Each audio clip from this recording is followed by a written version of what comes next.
ನಮಸ್ಕಾರ ಶಿಕ್ಷಕ ಆಕಾಂಕ್ಷಿಗಳೇ, ಸ್ಪರ್ಧಾಯುಕ್ತಿ ಚಾನಲ್ಗೆ ಸ್ವಾಗತ.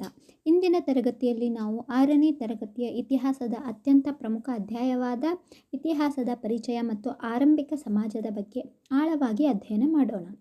GPSTR ಪರೀಕ್ಷೆಯ ದೃಷ್ಟಿಯಿಂದ ಈ ಅಧ್ಯಾಯವು ಅತ್ಯಂತ ನಿರ್ಣಾಯಕ, ಏಕೆಂದರೆ ಇತಿಹಾಸದ ಮೂಲ ಬೇರುಗಳು ಅಡಗಿರುವುದೇ ಇಲ್ಲಿ.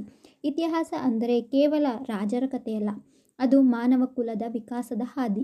ಬನ್ನಿ, ಇಂದಿನ ಸೆಷನ್ನಲ್ಲಿ ಇತಿಹಾಸದ ಪ್ರಮುಖ ಮೈಲಿಗಲ್ಲುಗಳನ್ನು ಪರೀಕ್ಷಾ ದೃಷ್ಟಿಕೋನದಿಂದ ಅರ್ಥ ಮಾಡಿಕೊಳ್ಳೋಣ.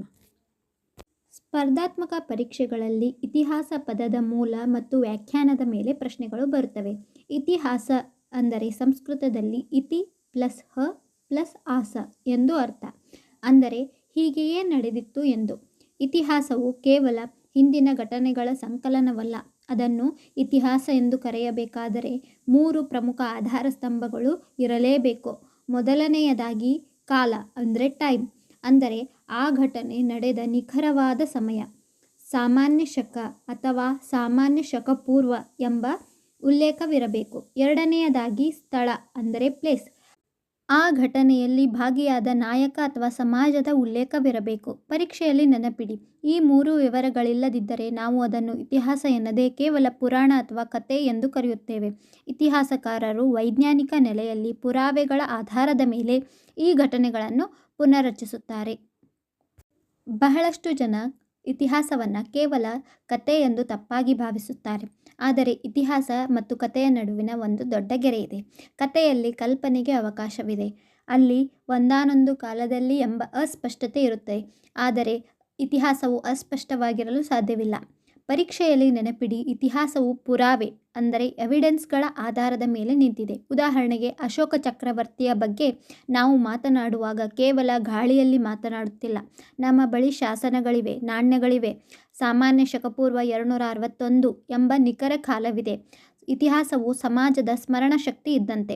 ನಾವು ಬೆಂಕಿಯನ್ನು ಮುಟ್ಟಿದರೆ ಸುಡುತ್ತದೆ ಎಂದು ಹೇಗೆ ಒಮ್ಮೆ ಅನುಭವಿಸಿ ಕಲಿತೆವೋ, ಹಾಗೆಯೇ ಇತಿಹಾಸವು ಹಿಂದಿನ ತಪ್ಪುಗಳನ್ನು ತಿಳಿಸಿಕೊಡುವ ಮೂಲಕ ನಾವು ಸುಸ್ಥಿರ ಭವಿಷ್ಯವನ್ನು ನಿರ್ಮಿಸಲು ಸಹಾಯ ಮಾಡುತ್ತದೆ.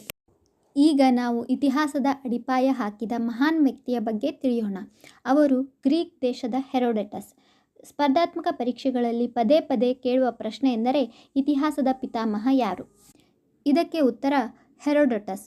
ಅಂದರೆ ಅವರನ್ನು ಇತಿಹಾಸದ ಪಿತಾಮಹ ಎಂದು ಏಕೆ ಕರೆಯುತ್ತಾರೆ ಅಂತ ಕೇಳಿದರೆ, ಇವರಿಗಿಂತ ಮುಂಚೆಯೂ ಜನರು ಘಟನೆಗಳನ್ನು ದಾಖಲಿಸುತ್ತಿದ್ದರು, ಆದರೆ ಅವುಗಳಲ್ಲಿ ದೈವಿಕ ಶಕ್ತಿಗಳ ಅಥವಾ ಕಟ್ಟುಕತೆಗಳ ಪ್ರಭಾವ ಹೆಚ್ಚಿತ್ತು. ಹೆರೋಡಟಸ್ ಅವರು ಮೊದಲ ಬಾರಿಗೆ ಘಟನೆಗಳನ್ನು ದಾಖಲಿಸುವಾಗ ಏಕೆ, ಹೇಗೆ ಎಂಬ ಪ್ರಶ್ನೆಗಳನ್ನು ಕೇಳಿದರು. ಅವರು ಸಾಕ್ಷ್ಯಾಧಾರಗಳನ್ನು ಸಂಗ್ರಹಿಸಿ ಅವುಗಳನ್ನು ವಿಮರ್ಶಿಸಿ ಒಂದು ವೈಜ್ಞಾನಿಕ ಚೌಕಟ್ಟಿನಲ್ಲಿ ಇತಿಹಾಸವನ್ನು ಕಟ್ಟಿಕೊಟ್ಟರು. ಈ ಕಾರಣಕ್ಕಾಗಿಯೇ ಇತಿಹಾಸವು ಒಂದು ಶಿಸ್ತಿನ ವಿಷಯವಾಗಿ ಬೆಳೆದು ಬಂದಿದೆ. ನಾವು ಇತಿಹಾಸವನ್ನು ಏಕೆ ಓದಬೇಕು ಎಂಬ ಪ್ರಶ್ನೆ ಎದುರಾದಾಗ ನಮಗೆ ನೆನಪಾಗುವುದು ಇತಿಹಾಸದ ಪ್ರಾಯೋಗಿಕ ಮೌಲ್ಯ. ಇತಿಹಾಸವು ಕೇವಲ ಸತ್ತವರ ಬಗ್ಗೆ ಓದುವ ವಿಷಯವಲ್ಲ, ಅದು ಜೀವಂತವಾಗಿ ಇರುವವರ ನಮಗೆ ದಾರಿದೀಪ. ಒಬ್ಬ ವ್ಯಕ್ತಿಗೆ ತನ್ನ ಹಿಂದಿನ ನೆನಪುಗಳಿಲ್ಲದಿದ್ದರೆ ಅವನು ಹೇಗೆ ಅಸಹಾಯಕನಾಗುತ್ತಾನೋ, ಹಾಗೆಯೇ ಒಂದು ದೇಶಕ್ಕೆ ತನ್ನ ಇತಿಹಾಸ ಗೊತ್ತಿಲ್ಲದಿದ್ದರೆ ಅದು ಪ್ರಗತಿ ಸಾಧಿಸಲು ಸಾಧ್ಯವಿಲ್ಲ. ನಮ್ಮ ಪೂರ್ವಜರು ಮಾಡಿದ ತಪ್ಪುಗಳನ್ನು ನಾವು ಪುನರಾವರ್ತಿಸಬಾರದು ಮತ್ತು ಅವರು ಸಾಧಿಸಿದ ಶೌರ್ಯ ತ್ಯಾಗಗಳಿಂದ ನಾವು ಪ್ರೇರಣೆ ಪಡೆಯಬೇಕು. ಇತಿಹಾಸವು ನಮ್ಮನ್ನು ನಮ್ಮ GPSTR ಪರೀಕ್ಷೆಯಲ್ಲಿ ಅತ್ಯಂತ ಹೆಚ್ಚು ಪ್ರಶ್ನೆಗಳು ಬರುವ ಜಾಗ ಅಂದರೆ ಅದು ಈ ಆಧಾರಗಳು. ಇತಿಹಾಸದಲ್ಲಿ ಒಂದು ಪ್ರಸಿದ್ಧ ಮಾತಿದೆ, ಆಧಾರವಿಲ್ಲದೆ ಇತಿಹಾಸವಿಲ್ಲ. ಇತಿಹಾಸಕಾರರನ್ನು ಒಬ್ಬ ನ್ಯಾಯಾಧೀಶನಿಗೆ ಹೋಲಿಸಬಹುದು. ಒಬ್ಬ ನ್ಯಾಯಾಧೀಶನು ಹೇಗೆ ಸಾಕ್ಷ್ಯಗಳಿಲ್ಲದೆ ಶಿಕ್ಷೆ ನೀಡಲು ಸಾಧ್ಯವಿಲ್ಲವೋ, ಹಾಗೆಯೇ ಇತಿಹಾಸಕಾರನು ಪುರಾವೆಗಳಿಲ್ಲದೆ ಆಧಾರಗಳಿಲ್ಲದೆ ಯಾವುದೇ ಘಟನೆಯನ್ನು ದಾಖಲಿಸುವುದಿಲ್ಲ. ಈ ಆಧಾರಗಳನ್ನು ಮುಖ್ಯವಾಗಿ ನಾವು 2 ಭಾಗಗಳಾಗಿ ವಿಂಗಡಿಸುತ್ತೇವೆ. ಒಂದು ಸಾಹಿತ್ಯ ಆಧಾರ, ಅಂದರೆ ಬರವಣಿಗೆಯ ರೂಪದಲ್ಲಿ ಅಥವಾ ಜನರ ಮಾತಿನ ಮೂಲಕ ಬಂದದ್ದು. ಇನ್ನೊಂದು ಪುರಾತತ್ವ ಆಧಾರ, ಅಂದರೆ ಶಾಸನಗಳು, ನಾಣ್ಯಗಳು ಮತ್ತು ಸ್ಮಾರಕಗಳಂತಹ ಭೌತಿಕ ವಸ್ತುಗಳು. ಇಂದಿನ ಆಧುನಿಕ ಇತಿಹಾಸ ರಚನೆಯಲ್ಲಿ ಪುರಾತತ್ವ ಆಧಾರಗಳಿಗೆ ಹೆಚ್ಚು ದೃಢವಾದ ಮತ್ತು ವೈಜ್ಞಾನಿಕ ಬೆಲೆ ಇದೆ. ಇತಿಹಾಸದ ಆಧಾರಗಳಲ್ಲಿ ಮೊದಲನೆಯದು ಸಾಹಿತ್ಯ ಆಧಾರ. ಇದನ್ನು ನಾವು 2 ಭಾಗಗಳಾಗಿ ನೋಡುತ್ತೇವೆ. ಮೊದಲನೆಯದು ಲಿಖಿತ ಸಾಹಿತ್ಯ. ಇದರಲ್ಲಿ ಭಾರತೀಯರು ಬರೆದದ್ದನ್ನು ದೇಶೀಯ ಸಾಹಿತ್ಯ ಎಂದು ಕರೆಯುತ್ತೇವೆ. ಉದಾಹರಣೆಗೆ ಮೊಘಲರ ಬಗ್ಗೆ ಅಬುಲ್ ಫಜಲ್ ಬರೆದ ಅಕ್ಬರ್ನಾಮಾ. ಇನ್ನು ವಿದೇಶಿ ಪ್ರವಾಸಿಗರು ಭಾರತಕ್ಕೆ ಭೇಟಿ ನೀಡಿದಾಗ ಬರೆದದ್ದನ್ನು ವಿದೇಶೀಯ ಸಾಹಿತ್ಯ ಎನ್ನುತ್ತೇವೆ. ಉದಾಹರಣೆಗೆ ಹುಯೆನ್ ತ್ಸಾಂಗ್ ಬರೆದ ಸಿಯುಕಿ. ಎರಡನೆಯದು ಆಸಕ್ತಿದಾಯಕವಾದ ಮೌಖಿಕ ಸಾಹಿತ್ಯ. ಅಕ್ಷರ ಜ್ಞಾನವಿಲ್ಲದ ಸಾಮಾನ್ಯ ಜನರು ತಮ್ಮ ವೀರರ ಬಗ್ಗೆ, ಘಟನೆಗಳ ಬಗ್ಗೆ ಹಾಡು ಅಥವಾ ಕಥೆಯ ರೂಪದಲ್ಲಿ ತಲೆಮಾರಿನಿಂದ ತಲೆಮಾರಿಗೆ ಹಸ್ತಾಂತರಿಸಿದ್ದೇ ಮೌಖಿಕ ಸಾಹಿತ್ಯ. ಲಾವಣಿಗಳು ಅಥವಾ ಜನಪದ ಗೀತೆಗಳು ಇತಿಹಾಸದ ಅನೇಕ ಸತ್ಯಗಳನ್ನು ತನ್ನ ಒಡಲಿನಲ್ಲಿ ಇಟ್ಟುಕೊಂಡಿವೆ. ಪರೀಕ್ಷೆಯಲ್ಲಿ ಇವುಗಳ ನಡುವಿನ ವ್ಯತ್ಯಾಸ ಮತ್ತು ಉದಾಹರಣೆಗಳ ಮೇಲೆ ಪ್ರಶ್ನೆ ಬರುವ ಸಾಧ್ಯತೆ ಇರುತ್ತದೆ. ಈಗ ನಾವು ಇತಿಹಾಸದ ಅತ್ಯಂತ ನಂಬಲರ್ಹ ಆಧಾರಗಳಾದ ಪುರಾತತ್ವ ಆಧಾರಗಳ ಬಗ್ಗೆ ತಿಳಿಯೋಣ. ಇಲ್ಲಿ ಉತ್ಖನನ ಎಂಬ ಪದದ ಬಹಳ ಮುಖ್ಯ ಅರ್ಥವಿದೆ. ಭೂಮಿಯ ಅಡಿಯಲ್ಲಿ ಹೂತು ಹೋದ ಮಡಿಕೆಯ ಚೂರುಗಳು, ಮೂಳೆಗಳು ಅಥವಾ ಆಯುಧಗಳನ್ನು ವೈಜ್ಞಾನಿಕವಾಗಿ ಹೊರತೆಗೆಯುವುದೇ ಉತ್ಖನನ. ನಂತರ ಬರುವುದು ಶಾಸನಗಳು. ಇವುಗಳನ್ನು ಇತಿಹಾಸದ ನೇರ ಪುರಾವೆಗಳೆಂದೇ ಕರೆಯಲಾಗುತ್ತದೆ, ಏಕೆಂದರೆ ಇವುಗಳಲ್ಲಿ ತಿದ್ದಲು ಅವಕಾಶವಿರುವುದಿಲ್ಲ. ಅಶೋಕನ ಶಾಸನಗಳು ಇದಕ್ಕೆ ದೊಡ್ಡ ಉದಾಹರಣೆ. ಇನ್ನು ನಾಣ್ಯಗಳು ಆ ಕಾಲದ ರಾಜನ ಆರ್ಥಿಕ ಸ್ಥಿತಿ ಮತ್ತು ಅವನ ಸಾಮ್ರಾಜ್ಯದ ವ್ಯಾಪ್ತಿಯನ್ನು ತಿಳಿಸಿದರೆ, ಸ್ಮಾರಕಗಳು ಅಂದಿನ ವಾಸ್ತುಶಿಲ್ಪ ಮತ್ತು ಕಲಾ ವೈಭವವನ್ನು ಸಾರುತ್ತವೆ. ಇನ್ನು ಪರೀಕ್ಷೆಯ ದೃಷ್ಟಿಯಿಂದ ಹೇಳುವುದಾದರೆ, ಸಾಹಿತ್ಯ ಆಧಾರಗಳಿಗಿಂತ ಪುರಾತತ್ವ ಆಧಾರಗಳು ಹೆಚ್ಚು ನಿಖರ ಮತ್ತು ತರ್ಕಬದ್ಧವಾಗಿರುತ್ತವೆ. ಇತಿಹಾಸದಲ್ಲಿ ಘಟನೆಗಳನ್ನು ಕ್ರಮಬದ್ಧವಾಗಿ ಜೋಡಿಸಲು ನಮಗೆ ಒಂದು ಮಾನದಂಡ ಬೇಕು. ಅದನ್ನೇ ನಾವು ಕಾಲಗಣನೆ ಎನ್ನುತ್ತೇವೆ. ಜಾಗತಿಕವಾಗಿ ನಾವು ಯೇಸು ಕ್ರಿಸ್ತರು ಜನಿಸಿದ ವರ್ಷವನ್ನು 0 ಎಂದು ಪರಿಗಣಿಸಿ ಕಾಲವನ್ನು ಅಳೆಯುತ್ತೇವೆ. ಕ್ರಿಸ್ತನಿಗಿಂತ ಮುಂಚಿನ ಕಾಲವನ್ನು ಸಾಮಾನ್ಯ ಶಕಪೂರ್ವ ಅಥವಾ BCE ಎಂದು ಕರೆಯಲಾಗುತ್ತದೆ. ಇಲ್ಲಿ ಇಸವಿಗಳು ಹಿಮ್ಮುಖವಾಗಿ ಎಣಿಸಲ್ಪಡುತ್ತವೆ. ಉದಾಹರಣೆಗೆ 100ರ ನಂತರ 99 ಬರುತ್ತದೆ. ಕ್ರಿಸ್ತನ ನಂತರದ ಕಾಲವನ್ನು ಸಾಮಾನ್ಯ ಶಕ ಅಥವಾ CE ಇಂದ ಗುರುತಿಸಲಾಗುತ್ತದೆ. ಇಲ್ಲಿ ಇಸವಿಗಳ ಮುಮ್ಮುಖವಾಗಿ ಸಾಗುತ್ತವೆ. ಪರೀಕ್ಷೆಯಲ್ಲಿ ನೆನಪಿಡಿ, 1 ಶತಮಾನ ಎಂದರೆ 100 ವರ್ಷಗಳು. ಉದಾಹರಣೆಗೆ 21ನೇ ಶತಮಾನ ಎಂದರೆ 2001 ರಿಂದ 2100ರವರೆಗಿನ ಕಾಲ. ಕಾಲಗಣನೆಯು ಇತಿಹಾಸವನ್ನು ಗೊಂದಲವಿಲ್ಲದೆ ಅರ್ಥ ಮಾಡಿಕೊಳ್ಳಲು ನಮಗೆ ನೀಡುವ ಒಂದು ಅತ್ಯಂತ ಪ್ರಮುಖ ಸಾಧನವಾಗಿದೆ. ಪರೀಕ್ಷೆಯಲ್ಲಿ ಈ ವರ್ಗೀಕರಣದ ಆಧಾರದ ಮೇಲೆ ಖಂಡಿತ ಒಂದು ಪ್ರಶ್ನೆ ಇದ್ದೇ ಇರುತ್ತದೆ. ಮಾನವನು ಲಿಪಿಯನ್ನು ಅಂದರೆ ಬರವಣಿಗೆಯನ್ನು ಯಾವಾಗ ಆರಂಭಿಸಲು ಬಳಸಿದ ಎನ್ನುವುದರ ಮೇಲೆ ಇತಿಹಾಸವನ್ನು 3 ಹಂತಗಳಾಗಿ ವಿಂಗಡಿಸಲಾಗಿದೆ. ಮೊದಲನೆಯದು ಪ್ರಾಗೈತಿಹಾಸಿಕ ಕಾಲ ಅಂದರೆ ಪ್ರೀ ಹಿಸ್ಟಾರಿಕ್ ಪೀರಿಯಡ್. ಇಲ್ಲಿ ಬರವಣಿಗೆಯ ಲಕ್ಷಣವೇ ಇರಲಿಲ್ಲ. ನಾವು ಕೇವಲ ಅವರು ಬಳಸಿದ ಆಯುಧ ಮತ್ತು ಮೂಳೆಗಳ ಆಧಾರದ ಮೇಲೆ ಇತಿಹಾಸವನ್ನು ತಿಳಿಯುತ್ತೇವೆ. ಎರಡನೆಯದು ಪೂರ್ವಭಾವಿ ಐತಿಹಾಸಿಕ ಕಾಲ. ಅಂದರೆ ಇಲ್ಲಿ ಲಿಪಿ ಇತ್ತು, ಆದರೆ ಅದನ್ನು ಈವರೆಗೂ ಯಾರೂ ಅರ್ಥೈಸಲು ಸಾಧ್ಯವಾಗಿಲ್ಲ. ಹರಪ್ಪ ನಾಗರಿಕತೆಯ ಲಿಪಿ ಇದಕ್ಕೆ ಅತ್ಯುತ್ತಮ ಉದಾಹರಣೆ. ಮೂರನೆಯದು ಇತಿಹಾಸ ಕಾಲ. ಇಲ್ಲಿ ಬರವಣಿಗೆಯೂ ಇದೆ, ಇದನ್ನು ನಾವು ಓದಿ ಅರ್ಥ ಮಾಡಿಕೊಳ್ಳಲು ಸಾಧ್ಯವಿದೆ. ಈ ಹಂತಗಳ ವ್ಯತ್ಯಾಸ ತಿಳಿದಿದ್ದರೆ ನೀವು ಇತಿಹಾಸದ ಕಾಲಘಟ್ಟಗಳನ್ನು ಸುಲಭವಾಗಿ ನೆನಪಿಟ್ಟುಕೊಳ್ಳಬಹುದು. ಮಾನವನ ವಿಕಾಸವು ಇತಿಹಾಸದ ಒಂದು ವಿಸ್ಮಯಕಾರಿ ಅಧ್ಯಾಯ.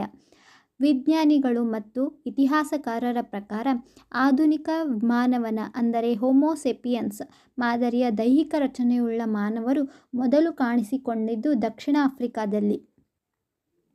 ಪರೀಕ್ಷೆಯ ದೃಷ್ಟಿಯಿಂದ ನೆನಪಿಡಿ, ಮಾನವನ ವಿಕಾಸವು ಒಂದೇ ದಿನದಲ್ಲಿ ಆಗಿಲ್ಲ. ಅದು ಸುಮಾರು 18 ಲಕ್ಷ ವರ್ಷಗಳ ದೀರ್ಘ ಪಯಣ. ಆರಂಭದಲ್ಲಿ ಮಾನವನು ವಾನರ ಸದೃಶನಾಗಿದ್ದು ನಂತರ 2 ಕಾಲುಗಳ ಮೇಲೆ ನಡೆಯಲು ಕಲಿತನು. ಇದರಿಂದ ಅವನ ಕೈಗಳು ಸ್ವತಂತ್ರವಾಗಿ ಕೆಲಸ ಮಾಡಲು ಮತ್ತು ಆಯುಧಗಳನ್ನು ಹಿಡಿಯಲು ಸಹಕಾರಿಯಾದವು. ಈ ಹಂತದಲ್ಲಿ ಮೆದುಳಿನ ಗಾತ್ರ ದೊಡ್ಡದಾದಂತೆ ಮಾನವನ ಬುದ್ಧಿಶಕ್ತಿ ಬೆಳೆಯುತ್ತಾ ಹೋಯಿತು. ಪರಿಸರಕ್ಕೆ ತಕ್ಕಂತೆ ಬದಲಾದ ಮಾನವನು ಪ್ರಕೃತಿಯನ್ನು ತನ್ನ ಅನುಕೂಲಕ್ಕೆ ತಕ್ಕಂತೆ ಬಳಸಿಕೊಳ್ಳಲು ಕಲಿತದ್ದೇ ನಾಗರಿಕತೆಯ ಮೊದಲ ಹೆಜ್ಜೆ. ಶಿಲಾಯುಗದ ಮೊದಲ ಹಂತವಾದ ಹಳೆ ಶಿಲಾಯುಗದ ಬಗ್ಗೆ ತಿಳಿಯೋಣ. ಇದನ್ನು ಇಂಗ್ಲಿಷ್ನಲ್ಲಿ ಪ್ಯಾಲಿಯೋಲಿಥಿಕ್ ಎನ್ನುತ್ತಾರೆ. ಗ್ರೀಕ್ ಭಾಷೆಯಲ್ಲಿ ಪ್ಯಾಲಿಯೋ ಎಂದರೆ ಹಳೆಯ, ಲಿಥಿಕ್ ಎಂದರೆ ಕಲ್ಲು ಎಂದರ್ಥ. ಈ ಕಾಲದಲ್ಲಿ ಮಾನವನು ಸಂಪೂರ್ಣವಾಗಿ ಪ್ರಕೃತಿಯ ಮೇಲೆ ಅವಲಂಬಿತನಾಗಿದ್ದನು. ಅವನು ಆಹಾರವನ್ನು ಬೆಳೆಯುತ್ತಿರಲಿಲ್ಲ, ಬದಲಾಗಿ ಕಾಡು ಹಣ್ಣುಗಳನ್ನು ಸಂಗ್ರಹಿಸುತ್ತಿದ್ದ ಮತ್ತು ಬೇಟೆಯಾಡುತ್ತಿದ್ದ. ಹಾಗಾಗಿ ಅವನು ಒಂದು ಕಡೆಯಿಂದ ಇನ್ನೊಂದು ಕಡೆಗೆ ಅಲೆಯುತ್ತಿದ್ದನು. ಇಲ್ಲಿ ಬಳಸುತ್ತಿದ್ದ ಆಯುಧಗಳು ಬಹಳ ದೊಡ್ಡದಾಗಿ ಮತ್ತು ಒರಟಾಗಿದ್ದವು. ಈ ಯುಗದ ಅತ್ಯಂತ ದೊಡ್ಡ ಸಾಧನೆ ಎಂದರೆ ಬೆಂಕಿಯ ಶೋಧನೆ. 2 ಕಲ್ಲುಗಳನ್ನು ಉಜ್ಜುವ ಮೂಲಕ ಬೆಂಕಿಯನ್ನು ತಯಾರಿಸುವುದನ್ನು ಕಲಿತ. ಮಾನವನು ತನ್ನ ಆಹಾರವನ್ನು ಬೇಯಿಸಲು ಮತ್ತು ಕಾಡು ಪ್ರಾಣಿಗಳಿಂದ ರಕ್ಷಣೆ ಪಡೆಯಲು ಇದನ್ನು ಬಳಸಲಾರಂಭಿಸಿದ. ಪರೀಕ್ಷೆಯಲ್ಲಿ ಬೆಂಕಿಯ ಬಳಕೆ ಯಾವ ಯುಗದಲ್ಲಿ ಆರಂಭವಾಯಿತು ಎಂಬ ಪ್ರಶ್ನೆ ಬಂದರೆ ಅದಕ್ಕೆ ಉತ್ತರ ಹಳೆ ಶಿಲಾಯುಗ. ಈಗ ನಾವು ಇತಿಹಾಸದ ಒಂದು ಪ್ರಮುಖ ಸ್ಥಿತ್ಯಂತರದ ಕಾಲವಾದ ಮಧ್ಯಶಿಲಾಯುಗ ಅಂದರೆ ಮೆಸೊಲಿಥಿಕ್ ಯುಗದ ಬಗ್ಗೆ ತಿಳಿಯೋಣ. ಇಲ್ಲಿ ಮೆಸೊ ಎಂದರೆ ಮಧ್ಯ ಎಂದು ಅರ್ಥ. ಪರೀಕ್ಷೆಯ ದೃಷ್ಟಿಯಿಂದ ಇಲ್ಲಿ ಒಂದು ತಾಂತ್ರಿಕ ಪದದ ಅರ್ಥ ಬಹಳ ಮುಖ್ಯ. ಅದುವೇ ಸೂಕ್ಷ್ಮ ಶಿಲಾಯುಧಗಳು ಅಥವಾ ಮೈಕ್ರೋಲಿಥ್ಸ್. ಹಳೆ ಶಿಲಾಯುಗದ ಆಯುಧಗಳು ದೊಡ್ಡದಾಗಿದ್ದವು, ಆದರೆ ಆ ಕಾಲದ ಮಾನವನು 1 ಇಂಚಿನಷ್ಟು ಸಣ್ಣದಾದ, ಅತ್ಯಂತ ಚೂಪಾದ ಮತ್ತು ಲಘುವಾದ ಆಯುಧಗಳನ್ನು ತಯಾರಿಸಲು ಕಲಿತನು. ಇವುಗಳನ್ನು ಮರದ ಅಥವಾ ಮೂಳೆಯ ಹಿಡಿಗಳಿಗೆ ಜೋಡಿಸಿ ಈಟಿ ಅಥವಾ ಬಿಲ್ಲು ಬಾಣಗಳಾಗಿ ಬಳಸಲಾರಂಭಿಸಿದನು. ಇದರಿಂದ ಬೇಟೆಯಾಡುವುದು ಸುಲಭವಾಯಿತು. ಇದೇ ಅವಧಿಯಲ್ಲಿ ಮಾನವನು ಮೊದಲು ಬಾರಿಗೆ ಪ್ರಾಣಿಗಳನ್ನು ಸಾಕಲು ಪ್ರಾರಂಭಿಸಿದ. ಮೊದಲು ನಾಯಿ, ನಂತರ ಕುರಿ, ಮೇಕೆಗಳನ್ನು ಪಳಗಿಸಿದನು. ಇದು ಅಲೆಮಾರಿ ಜೀವನದ, ಸ್ಥಿರ ಜೀವನದ ಕಡೆಗೆ ಮಾನವನು ಇಟ್ಟ ಮೊದಲ ಹೆಜ್ಜೆ ಆಗುತ್ತದೆ. ಮಾನವನ ಇತಿಹಾಸದ ಅತ್ಯಂತ ದೊಡ್ಡ ಕ್ರಾಂತಿ ಎನ್ನಲಾಗುವ ನವಶಿಲಾಯುಗ ಅಥವಾ ನಿಯೋಲಿಥಿಕ್ ಯುಗದ ಬಗ್ಗೆ ಚರ್ಚಿಸೋಣ. ಈ ಯುಗವನ್ನು ಇತಿಹಾಸಕಾರ ಗಾರ್ಡನ್ ಚೈಲ್ಡ್ ಅವರು ನವಶಿಲಾಯುಗದ ಕ್ರಾಂತಿ ಎಂದು ಕರೆದಿದ್ದಾರೆ. ಏಕೆಂದರೆ ಮಾನವನು ಆಹಾರವನ್ನು ಕೇವಲ ಸಂಗ್ರಹಿಸುವವನಾಗಿ ಉಳಿಯದೆ ಆಹಾರದ ಉತ್ಪಾದಕನಾದನು, ಅಂದರೆ ಕೃಷಿ ಮಾಡಲು ಕಲಿತನು. ಯಾವಾಗ ಕೃಷಿ ಆರಂಭವಾಯಿತೋ ಬೆಳೆ ಕಾಪಾಡಲು ಅವನು ಒಂದು ಕಡೆ ನೆಲೆ ನಿಲ್ಲುವುದು ಅನಿವಾರ್ಯವಾಯಿತು. ಇದರಿಂದಾಗಿ ನದಿ ತೀರಗಳಲ್ಲಿ ಸಣ್ಣ ಸಣ್ಣ ಗುಡಿಸಲು ಮತ್ತು ಗ್ರಾಮಗಳು ಉದಯಿಸಿದವು. ಈ ಕಾಲದ ಆಯುಧಗಳು ಕೇವಲ ಚೂಪಾಗಿರದೆ ಅವುಗಳನ್ನು ನಯಗೊಳಿಸಲಾಗಿತ್ತು, ಅಂದರೆ ಪಾಲಿಷ್ಡ್ ಮಾಡಲಾಗಿತ್ತು. ಇಲ್ಲಿ ಕೇವಲ ತಾಂತ್ರಿಕ ಬದಲಾವಣೆ ಮಾತ್ರವಲ್ಲ, ಸಮಾಜದಲ್ಲಿ ಒಂದು ವ್ಯವಸ್ಥಿತವಾದ ಕುಟುಂಬ ಮತ್ತು ಗುಂಪು ಜೀವನ ಆರಂಭವಾಯಿತು. GPSTR ಪರೀಕ್ಷೆಯಲ್ಲಿ ಮಾನವನು ಸ್ಥಿರ ಬದುಕನ್ನು ಎಲ್ಲಿಂದ ಆರಂಭಿಸಿದನು ಎಂದು ಕೇಳಿದರೆ ಅದು ನವಶಿಲಾಯುಗದಿಂದ. ನವಶಿಲಾಯುಗವನ್ನು ಕೇವಲ ಕೃಷಿಯ ಯುಗ ಎನ್ನಲಾಗುವುದಿಲ್ಲ, ಇದು ಮಾನವನ ತಾಂತ್ರಿಕ ಕ್ರಾಂತಿಯ ಯುಗ ಕೂಡ ಹೌದು. ಈ ಕಾಲದ ಅತ್ಯಂತ ಮಹತ್ವದ ಆವಿಷ್ಕಾರ ಎಂದರೆ ಚಕ್ರ. ಚಕ್ರದ ಶೋಧನೆಯಿಂದ ಮಾನವ ಸಂಚಾರ ಸುಲಭವಾಯಿತು. ಅದಕ್ಕಿಂತ ಮಿಗಿಲಾಗಿ ಕುಂಬಾರಿಕೆ ಚಕ್ರದ ಮೂಲಕ ಸುಂದರವಾದ ಗಟ್ಟಿಯಾದ ಮಡಿಕೆಗಳನ್ನು ತಯಾರಿಸಲು ಸಾಧ್ಯವಾಯಿತು. ಕೃಷಿಯಿಂದ ಹೆಚ್ಚುವರಿ ಧಾನ್ಯಗಳನ್ನು ಸಂಗ್ರಹಿಸಿಡಲು ಮಾನವನಿಗೆ ಪಾತ್ರೆಗಳ ಅಗತ್ಯವಿತ್ತು. ಈ ಅಗತ್ಯವೇ ಕುಂಬಾರಿಕೆಗೆ ನಾಂದಿಯಾಯಿತು. ಈ ಕಾಲದ ಆಯುಧಗಳು ಕೇವಲ ಚೂಪಾಗಿರದೆ ಅವುಗಳನ್ನು ಉಜ್ಜಿ ನಯಗೊಳಿಸಲಾಗಿತ್ತು. ಇದು ಮಾನವನು ಪ್ರಕೃತಿಯನ್ನು ಸಂಪೂರ್ಣವಾಗಿ ತನ್ನ ಹತೋಟಿಗೆ ತೆಗೆದುಕೊಳ್ಳಲು ಆರಂಭಿಸಿದ ಹಂತ. ಇದರಿಂದ ಆಹಾರ ಭದ್ರತೆ ಹೆಚ್ಚಾಗಿ ಜನಸಂಖ್ಯೆಯೂ ಬೆಳೆಯತೊಡಗಿತು. ಶಿಲಾಯುಗದ ನಂತರ ಬರುವುದು ಲೋಹಯುಗ. ಮಾನವನು ಕಲ್ಲುಗಳಿಗಿಂತ ಹೆಚ್ಚು ಗಟ್ಟಿಯಾದ ಮತ್ತು ತಮಗೆ ಬೇಕಾದ ಆಕಾರಕ್ಕೆ ತಿರುಗಿಸಬಲ್ಲ ವಸ್ತುವನ್ನು ಹುಡುಕುತ್ತಿದ್ದಾಗ ಲೋಹಗಳು ಪರಿಚಯವಾದವು. ಪರೀಕ್ಷೆಯಲ್ಲಿ ಪದೇ ಪದೇ ಕೇಳುವ ಪ್ರಶ್ನೆ, ಮಾನವನು ಬಳಸಿದ ಮೊದಲ ಲೋಹ? ಇದರ ಉತ್ತರ ತಾಮ್ರ. ಆದರೆ ತಾಮ್ರವು ತುಂಬ ಮೃದುವಾಗಿದ್ದರಿಂದ ಮಾನವನು ತಾಮ್ರದ ಜೊತೆಗೆ ತವರವನ್ನು ಬೆರೆಸಿ ಕಂಚು ಎಂಬ ಮಿಶ್ರಲೋಹವನ್ನು ತಯಾರಿಸಲು ಕಲಿತನು. ಕಂಚು ತಾಮ್ರಕ್ಕಿಂತ ಹೆಚ್ಚು ಗಟ್ಟಿಯಾಗಿತ್ತು. ಈ ತಂತ್ರಜ್ಞಾನವೇ ಜಗತ್ತಿನ ಮೊದಲ ನಗರ ನಾಗರಿಕತೆಗಳ ಉದಯಕ್ಕೆ ಕಾರಣವಾಯಿತು. ಉದಾಹರಣೆಗೆ ನಮ್ಮ ಭಾರತದ ಹರಪ್ಪ ನಾಗರಿಕತೆಯನ್ನು ಕಂಚಿನ ಯುಗದ ನಾಗರಿಕತೆ ಎಂದು ಕರೆಯುತ್ತೇವೆ. ಈ ಹಂತದಲ್ಲಿ ಕೃಷಿ ಉಪಕರಣಗಳು ಹೆಚ್ಚು ಬಲಗೊಂಡವು. ಇದು ವ್ಯವಸ್ಥಿತವಾದ ವ್ಯಾಪಾರ ಮತ್ತು ನಗರೀಕರಣಕ್ಕೆ ದಾರಿ ಮಾಡಿಕೊಟ್ಟಿತು. ಮಾನವನ ಇತಿಹಾಸದ ಹಾದಿಯನ್ನು ಬದಲಿಸಿದ ಅತ್ಯಂತ ಪ್ರಮುಖ ಲೋಹವೆಂದರೆ ಅದು ಕಬ್ಬಿಣ. ಕಂಚು ಮತ್ತು ತಾಮ್ರವು ದುಬಾರಿ ಮತ್ತು ಮೃದುವಾಗಿದ್ದವು, ಆದರೆ ಕಬ್ಬಿಣವು ಹೇರಳವಾಗಿ ಸಿಗುವ ಮತ್ತು ಅತ್ಯಂತ ಗಟ್ಟಿಯಾದ ಲೋಹವಾಗಿತ್ತು. ಪರೀಕ್ಷೆಯ ದೃಷ್ಟಿಯಿಂದ ಈ ಹಂತವು ಏಕೆ ಮುಖ್ಯವೆಂದರೆ, ಕಬ್ಬಿಣದ ಕೊಡಲಿಗಳಿಂದ ದಟ್ಟವಾದ ಕಾಡುಗಳನ್ನು ಕಡಿಯಲು ಸಾಧ್ಯವಾಯಿತು ಮತ್ತು ಕಬ್ಬಿಣದ ನೇಗಿಲುಗಳಿಂದ ಗಟ್ಟಿಯಾದ ಮಣ್ಣನ್ನು ಆಳವಾಗಿ ಹೂಳಲು ಸಾಧ್ಯವಾಯಿತು. ಇದರಿಂದ ಕೃಷಿ ಉತ್ಪಾದನೆ ಹಿಂದೆಂದೂ ಕಾಣದ ಮಟ್ಟಿಗೆ ಏರಿಕೆಯಾಯಿತು. ಯಾವಾಗ ಆಹಾರದ ಉತ್ಪಾದನೆ ಹೆಚ್ಚಾಯಿತೋ, ಜನರು ವ್ಯಾಪಾರದಲ್ಲಿ ತೊಡಗಿದರು ಮತ್ತು ಇದು ಮಹಾಜನಪದಗಳಂತಹ ಬೃಹತ್ ರಾಜ್ಯಗಳ ನಿರ್ಮಾಣಕ್ಕೆ ದಾರಿಯಾಯಿತು. ದಕ್ಷಿಣ ಭಾರತದಲ್ಲಿ ಕಬ್ಬಿಣದ ಯುಗವನ್ನು ನಾವು ಬೃಹತ್ ಶಿಲಾ ಸಂಸ್ಕೃತಿಯ ಅವಧಿಯಲ್ಲಿ ಹೆಚ್ಚಾಗಿ ಕಾಣುತ್ತೇವೆ. ಪರೀಕ್ಷೆಯಲ್ಲಿ ನೇರವಾಗಿ ಕೇಳಲಾಗುವ ಪ್ರಶ್ನೆ ನಕ್ಷೆ ಮತ್ತು ತಾಣಗಳ ಬಗ್ಗೆ. ಇತಿಹಾಸದ ಆಧಾರಗಳು ನಮಗೆ ಎಲ್ಲಿ ಸಿಕ್ಕಿವೆ ಎಂಬುದು ಬಹಳ ಮುಖ್ಯ. ಕರ್ನಾಟಕದ ಮಟ್ಟಿಗೆ ಹೇಳುವುದಾದರೆ ಚಿತ್ರದುರ್ಗದ ಬ್ರಹ್ಮಗಿರಿ ಅತ್ಯಂತ ಮಹತ್ವದ ತಾಣ.